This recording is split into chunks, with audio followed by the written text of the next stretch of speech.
Hi, folks. It's Dr. Christine Sauer again with the Sparkles for Mental Health podcast. It's all about mental health and personal growth. Today, I'm extremely excited to have Kevin Palmieri. Do you pronounce it right, Kevin? Your last name sounds Italian on the show. Kevin is the founder and co-host of the Next Level University podcast. And I may say so, he has an awesome free course, and I'll make sure to share the links all over the place. Kevin has himself found success, but after brush with suicide, he realized that he wasn't living the life he truly wanted. So many of us hit that roadblock. So, Kevin, welcome to the show. I'm very excited to have a young sparkle on the podcast. Thank you very much. As I said before, I am excited to sparkle together. I appreciate the wonderful intro, and I am excited to chat with you today, Christine. Thank you so much. And let's get started. Kevin, tell us a little bit about your story. How did you to becoming the person you are today? How did you get started, and what made you choose personal growth? I think, like a lot of people, I had a very painful breakup. And after this painful breakup, it created the necessity for me to say, you know what? I've put a lot of emphasis on making money and having nice things. But the one thing I haven't put emphasis on is building myself up internally, my own self-improvement, my own personal development, making sure that I'm a competent human being. So I started focusing on self-improvement. The next year, I ended up making $100,000 in my job, and that required a lot of travel. I was in the construction industry is the best way to explain it. And it's interesting, Christine, because for the entire year, I thought if I made $100,000, everything would get better in my life. And my bank account got better, and I felt more financially free. And those are two great things.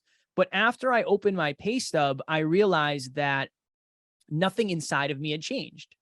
Nothing internally had changed. I was still not confident. I was still insecure. I still didn't really like who I was.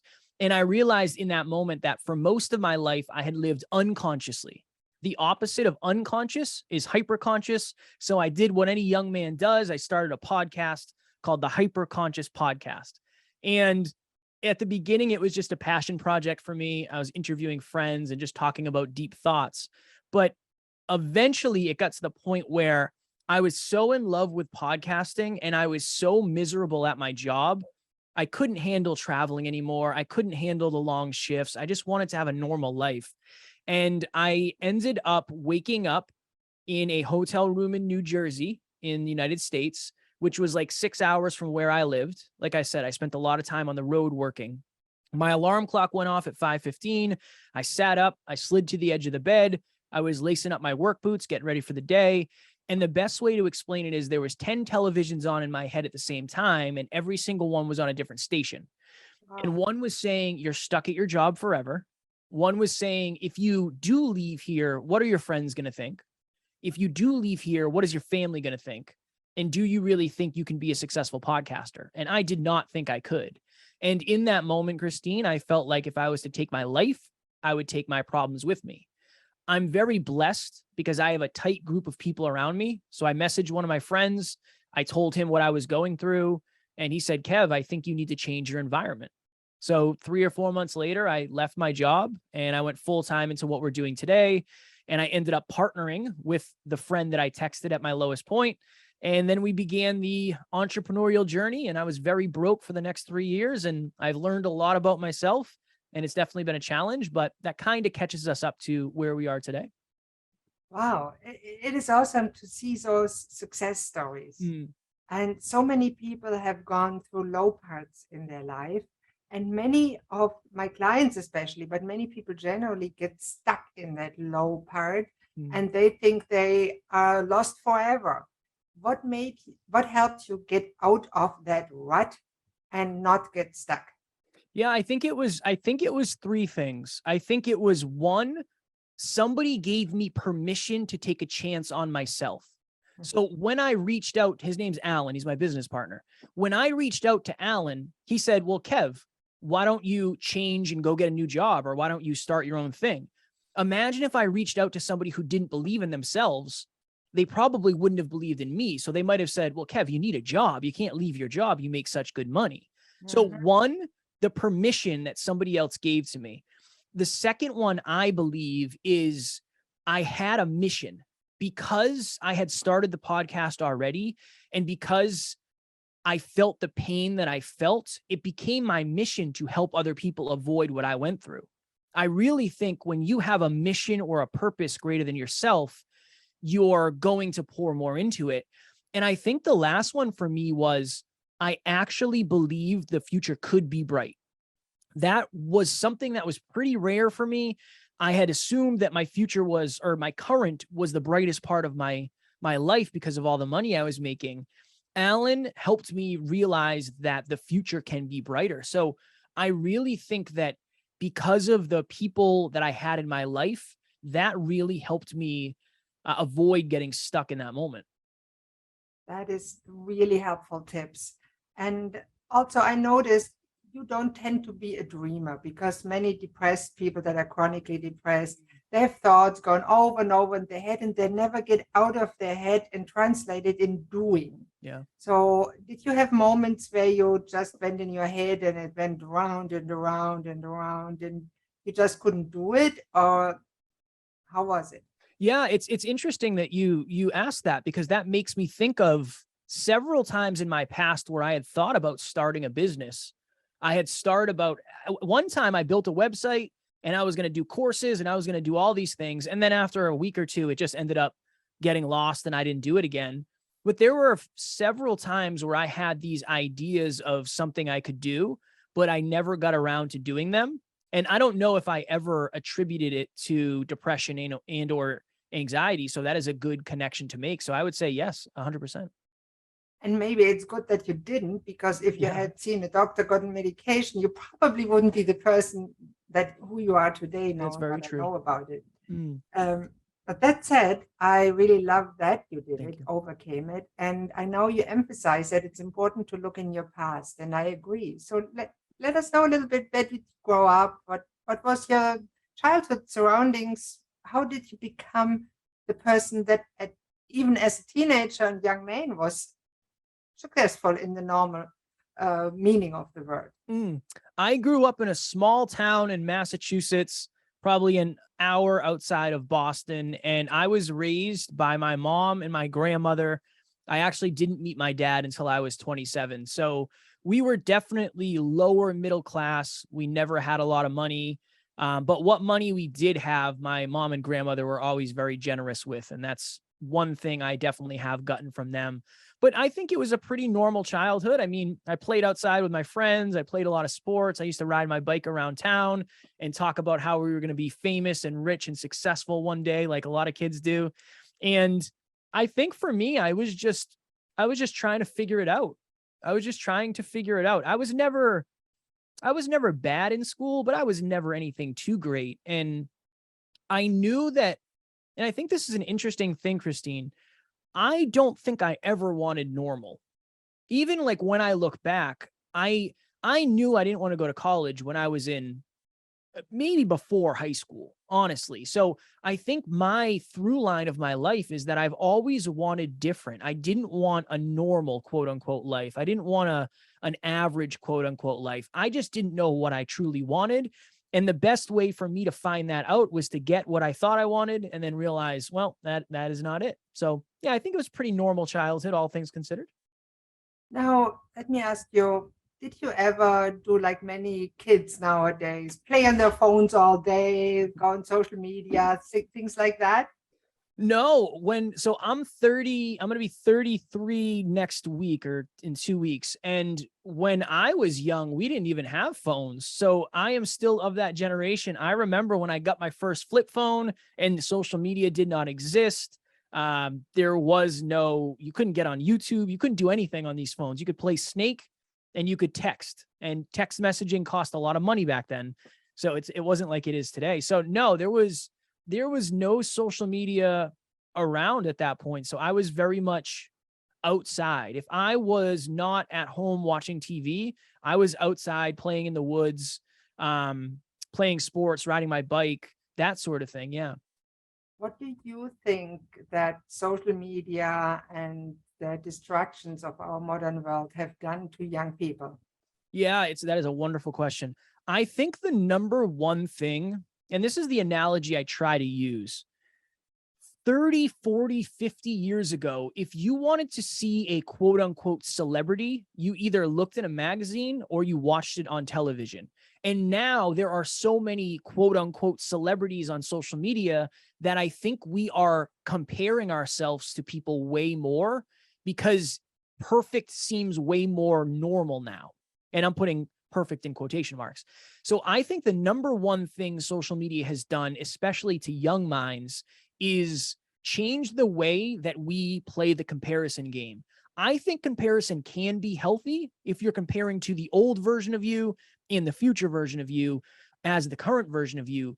But if you're comparing to somebody else's highlight reel, I think you're in for some trouble. And what I will say is, and I always try to say this to help, I've met a lot of people who are very successful and very perfect on social media, and I can assure you they are not perfect behind the scenes, just like I am not perfect behind the scenes. So that's always an important distinction. And I think the other thing I would say is it's created a lot more opportunity, but also it's created a requirement for a lot more discipline. You have access to see into everybody's life at any given second throughout the day.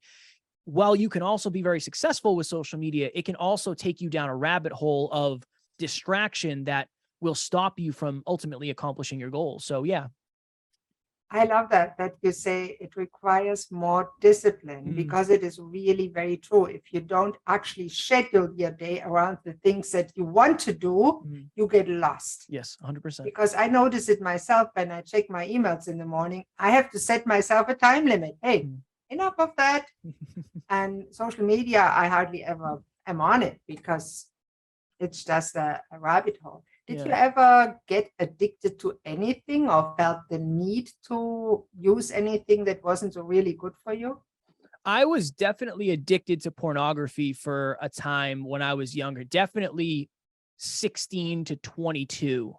That was like a time for me. And that was something very, very challenging. And honestly, full transparency, social media makes that very difficult because people on social media aren't always wearing the most clothes, and that can be very triggering. So that was the biggest thing for me. There was never really any substances, but I would say pornography was definitely one for sure.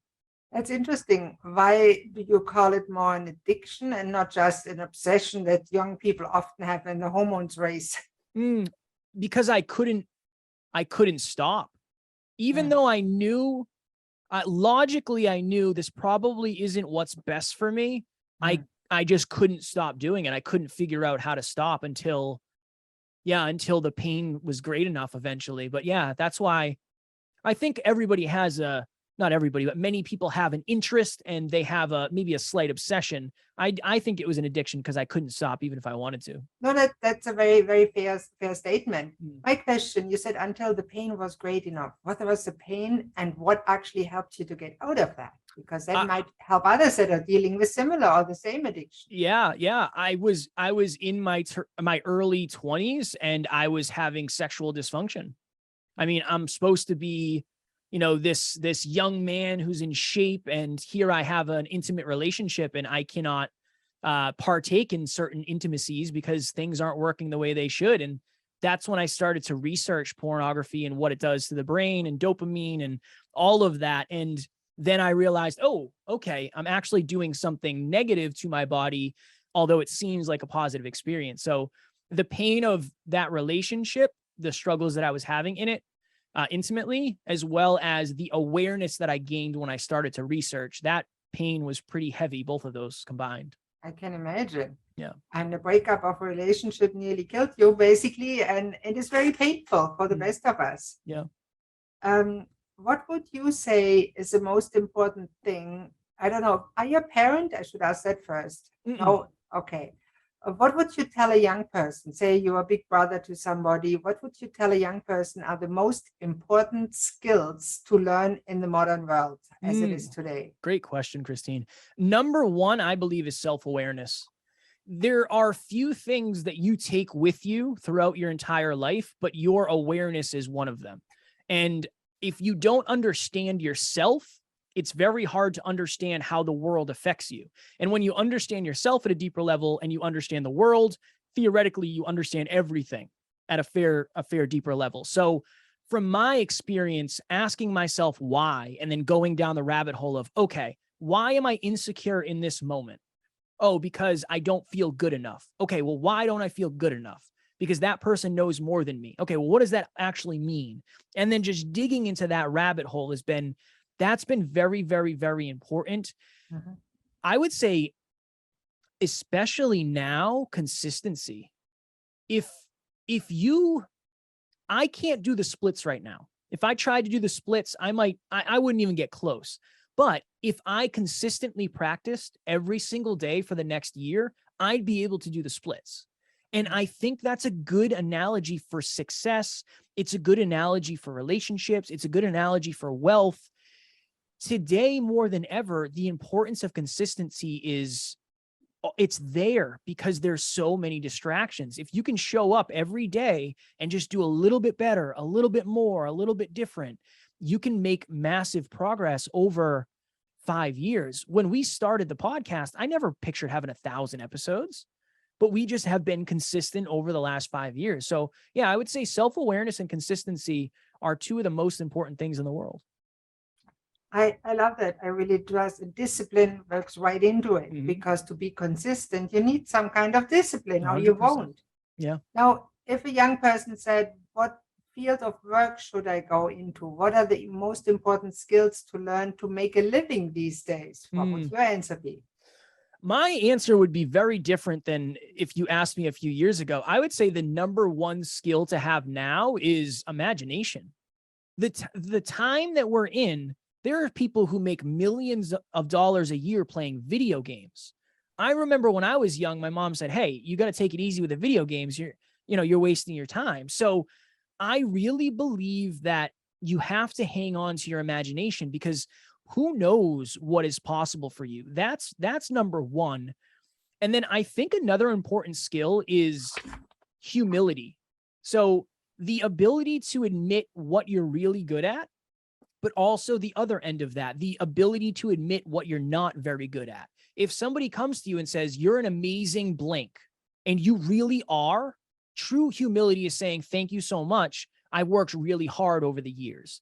If somebody comes to you and says, hey, I love the way you did this, but I think you could improve this. True humility is saying, thank you so much for the feedback. I'll definitely take a look at that. I'm always looking to learn and grow.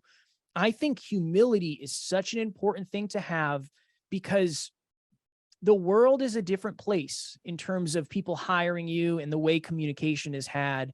I would rather hire somebody on our team who is humble enough to say, I don't know how to do this, than somebody who says, I know how to do everything. Because usually they don't. And usually the person who's humble can learn the new skill. So I think humility is a superpower as well. Love that. Now, a young person, would you recommend them going to college or university? If that aligns ultimately with what you want in the future, yes. But what I would say is just be very careful of what's inspiring you to do that. I know a lot of families want their children to go to college. If that is not the path that you want to take, you have to be vulnerable and have a conversation about that. The best thing I did was not go to college because for me, it would have just been a waste of time and a waste of money. So it all depends on what your ultimate goal is in life.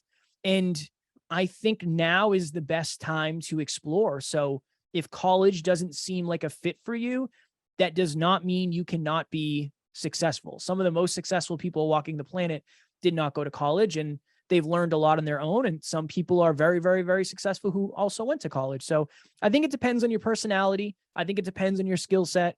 I think it depends on your discipline level, and it depends ultimately on what you want in the next 5, 10, 15, 20 years. That is a very fair statement. And I myself always warn kids not to go to a certain way just because their parents want them to. Yeah, 100%. That is a recipe for unhappiness going on later. And I personally feel these days you can basically learn anything online if it's not a professional career like lawyer or doctor, accountant. Yeah. And sometimes you're better off doing it that way because then you can switch career faster and in the end it's cheaper. On the Yeah. other hand, it's nice to have friends around at university and hang out and have a beer, which is not good for your career in the long term. Well, As there's you said. certainty. There's Yeah. certainty too. If you go to college, maybe there's more certainty around, I have a degree that says I can get these jobs. So it depends. Yeah, to your point. Depends on what if you want a job or if you want to be an entrepreneur. For sure. And that's an interesting choice too that many people don't consider. Mm. They say, oh, I have to go to university, and then they study something like English literature where there is really no living in it unless you become an English literature professor or write books. Yeah. And I see people that wasted a lot of money on that. Yeah. Well, luckily for me, I don't think there is a college of podcasting yet. So maybe in the future it will be, or maybe we'll create it. I don't know, but I'm grateful I chose the path I did. But I think on the other end, there's a lot of people who may have chosen a path similar to mine who didn't get to where they want to go. So it's a very personal decision. It is, and I appreciate that. And everybody has to make that decision together with maybe their parents if they finance it too. Yeah, for sure. And think about what they want to really do and what they want to do going forward. Mm. Oh, wow. That is fascinating. Now, we talked about social media, we talked about unconsciousness and consciousness. Now, you also talk about habits. What are your most important habits? How did you develop them and how do you maintain them? Great question. We try to break our habits into the most holistic way possible. So we break our habits into health, into wealth, and into love. So that is how we create our habits. It's okay, what is something under health that needs to happen?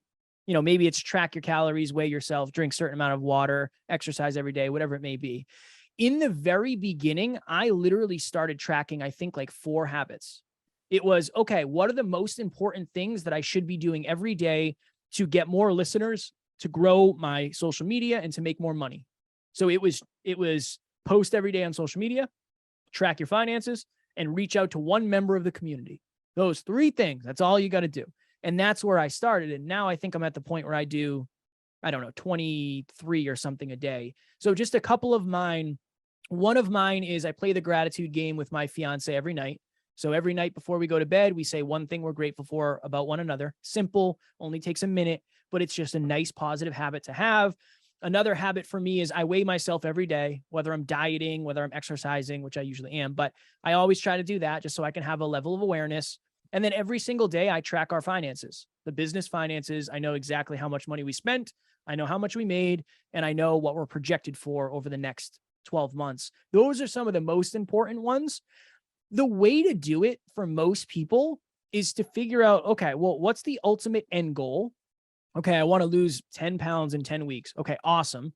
Under that umbrella of your goal that you're trying to hit, what is one new behavior I can start with today? And then just make it as simple as humanly possible. I'm going to weigh myself first thing in the morning. That's it. I do believe for most people, Christine, there has to be a high enough level of necessity, and there has to be some level of accountability. I am just somebody who's pretty good at habits, but the reason I am pretty good at habits is because we have a dashboard where everybody on our team can see my habits.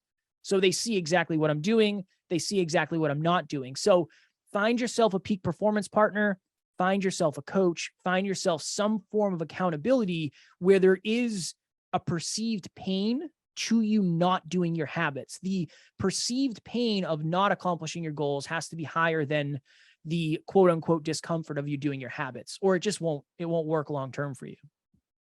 Yeah, that is very important, the necessity. I actually absolutely love it. I'm a fan of Marshall Goldsmith. I don't know if you know him. He wrote awesome books, Take It to the Next Level. What got you here won't take you there. He's an executive coach, and he has the evening questions. And he always said, everyone needs help. And he still has a coach because he needs help. Yeah. And we all can get better at something. And it's not about beating us up that we are not good enough. No, we can get better at one thing. And it may take a year for you to get good enough at that one thing, and that's fine. Yep. Yep. I think it's a little steps in life, and you said that beautifully. I appreciate that. Now, you seem to be a very strategic and organized person. Those persons are usually the most successful, and I'm happy to have you here today. What's in your future? Oh man, we started a charity initiative recently, which has been awesome because it's one of the easier things we do that can actually have a large level of impact. And that's awesome. So it's called Next Level Hope Foundation. And Alan and myself both grew up without fathers. So we both grew up in single parent households. So what we do is we rent out a YMCA or a recreation center, and we host children who are in single parent families. And we have like events, and we have sports, and we have food, and we have gifts and all that happy jazz. So that's something that we've really leaned into over the last couple of years. And that's something amazing. And we're very grateful to be able to give back. And we're just going to keep podcasting, Christine. That's what we do. We podcast every day. And that's our ultimate goal, to give back to the community and be in your pocket every day for free. That is what we're all about. That is wonderful. Thank you. Now, what's in the pocket for Kevin for the future personally? I heard a fiance. I'm actually leaving. So we're recording this on a Friday. I'm leaving Sunday to go to Colorado to get married. So I will be married in the next couple days, which that is a big thing for me. And I'm very excited. I have the best partner in the world. She's unreasonably supportive of my goals and what it takes for me to accomplish those goals. So I'm very blessed and very grateful and deeply in love. And I appreciate the opportunity to spend the rest of my life with her. Congratulations. Thank you so I'm much. so happy to hear that. And I hope that will be a marriage forever. Thank you. That's the goal. And maybe there will be even little kids that join the sparkling family. Always a possibility. Well, you never know. Oh, I love those smiles. What do you think about the value of dreaming? Ooh, my favorite quote, Christine, is your reality becomes the parts of your imagination that you hold onto and pour into the longest. It basically could be, if you have a dream and you pour into that dream eventually could become reality. I think as we get older, we're taught, hey, think realistically. Think more realistically. That's never going to happen. And I think the importance of dreaming is it allows you to believe in a brighter, a more exciting, a more fulfilling, and a more aligned future. I think dreaming is unreasonably important. And that's who we talk to, dream chasers. That's what we say all the time. If you're a dream chaser, you're on this mission with us. So I think, yeah, I believe that just like daydreaming when you're younger, you're thinking of something different than you're thinking of now. And maybe it's bigger, maybe it's different, maybe it's in a different direction. I think the importance of dreaming is very, very high. And I think it would serve people to do it more, but just make sure you're backing up your dreams with action, because if not, it'll be a dream forever and never a reality. That is an important point. Mm-hmm. You have to back up the dreams with action. So sure. If you're just dreaming, the law of attraction never will work. Mm-hmm. Because you'll be stuck in your head. Mm-hmm. I sometimes say to my clients, stop dreaming, start doing.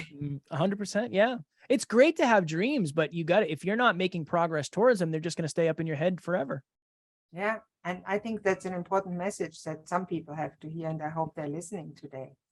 Now, to wind that up, what would be the most important thing that you would tell the listeners to this show that are often struggling with mental health issues?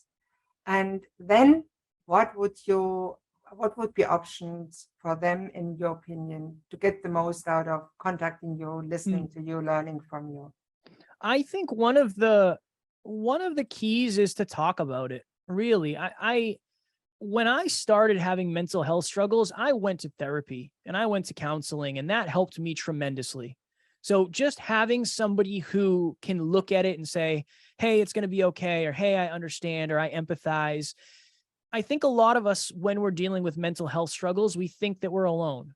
And understanding that you're not alone, and there's a bunch of other people out there who are going through their own stuff, but also a bunch of people out there who want to help you and do care about you and do love you. I think that's just an important understanding to have. And then I would seek out support. I really think that's one of the most beneficial things in the world. That helped me. I'm always talking about therapy and how it's a brave thing to do. Is it scary at times? It can be, yes, but it is not weak to do it. It is actually the opposite. It is very strong to ask for help. And then if anybody wants to chat with me, you can listen to our podcast. We are Next Level University. We drop an episode every single day. So no matter when you need a little inspiration, motivation, or education, we will be there. And then you can reach out to me on Instagram. That is the best place. My handle is @NeverQuitKid. I am happy to answer all my DMs. If you send me an audio, send me a video, I will send you one back, I promise.